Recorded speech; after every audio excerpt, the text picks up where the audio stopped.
DJ Kundan Raj रंग पाया लावा के जादू जी लगावत रहे हो। रंग पाया लावा के जादू जी लगावत रहे हो। रंग पाया लावा के जादू जी लगावत रहे हो। Shivangi recording studio Rajgir.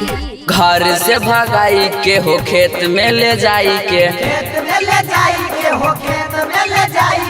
नजरी मिलावत रहे कोरा में सुताई के। रहरी के खेत में बतियावत रहे हो। रंग पाया लावा के जादू जी लगावत रहे हो। रंग पाया लावा के जादू जी लगावत रहे हो। रंग पाया लावा के जादू जी लगावत रहे हो। रंग पाया लावा के जादू जी लगावत रहे हो। रंग पाया लावा के जादू जी लगावत रहे हो।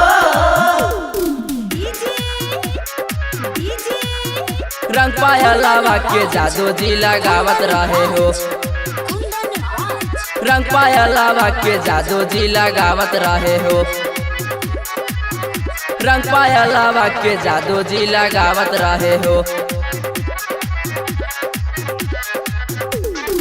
पेरा में कहियन से पीछे रहे लागल, पीछे रहे लागल हो, पीछे रहे लागल। होलिये में घर सुन लेके बड़े भागल, लेके बड़े भागल हो, लेके बड़े भागल। प्यार वाला दाना रोज खिलावत रहले।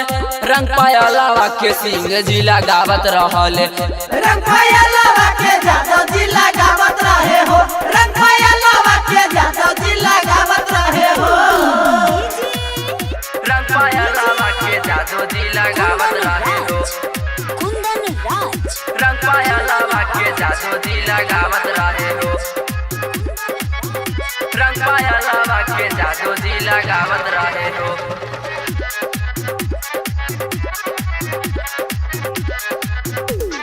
रंजन राहुल दीवाना जली हले बधारी, हले बधारी होली हले बधारी। मीडिया पर वायरल इनका के करी।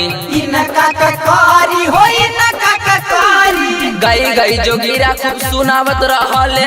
रंग पाया लावा के जादू जी लगावत रहले। रंग पाया लावा के जादू जी लगावत रहे हो।